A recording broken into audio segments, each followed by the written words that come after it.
ইসলামের প্রতিটা কাজই ইবাদত, যা করার জন্য আল্লাহ সুবহানাহু তাআলা আপনাকে আমাকে সৃষ্টি করেছেন।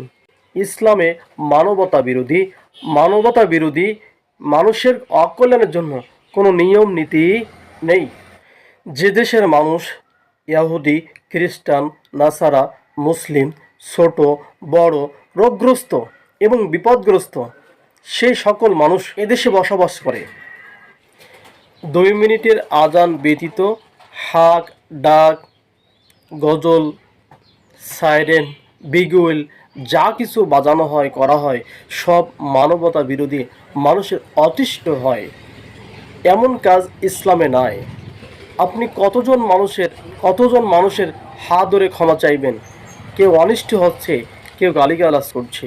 যার হাত এবং জবান থেকে অন্য কোনো মানুষ নিরাপদ না, সে মুমিন না।